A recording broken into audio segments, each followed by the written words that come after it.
We landed in Jerusalem in early June, and I made the mistake of taking out a book from one of the local libraries not long after we'd finished unpacking.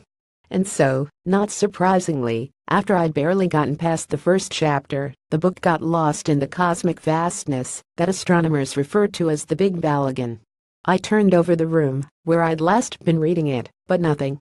Days turned into weeks, and then the dreaded return date came and went.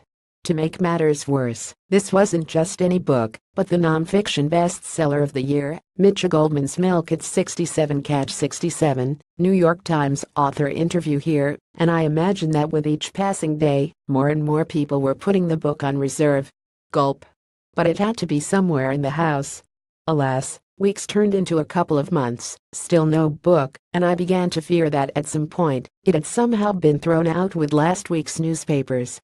And then I received a notice in the mail threatening that, if I didn't return the book post-haste, I'd receive a visit from the dreaded hardcover hit corps, librarians specially trained in the martial arts, each capable of instantly severing the jugular with a mere flick of her unfurled hairband. I realized that I'd have to bite the bullet, show up at the library, and admit that the book had somehow gotten lost. And then, amazingly enough, my wife happened to discover it, hiding in the very room I'd searched several times.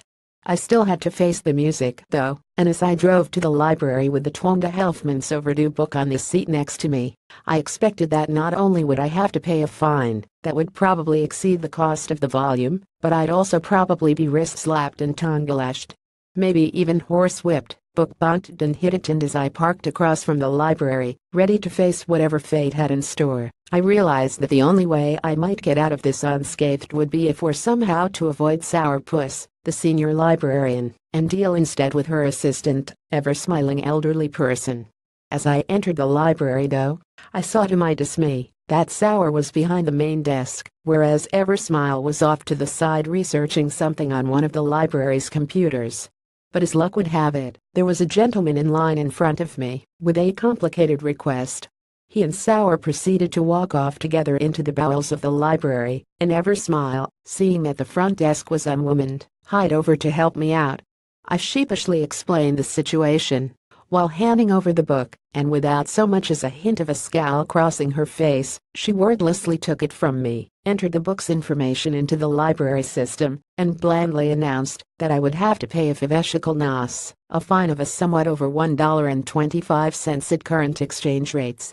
I couldn't help but recall the oil-rich Arabian sheiks in the Austin Powers movie when Dr. Evil demands that they collectively pay him a ransom of $1 million, but unlike the sheiks in the movie, I somehow prevented myself from bursting out laughing, though it took all the willpower I could muster.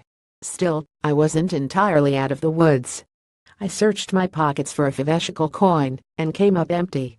Searching my wallet, I could find nothing smaller than a 20-shekel note, and the library didn't have changed.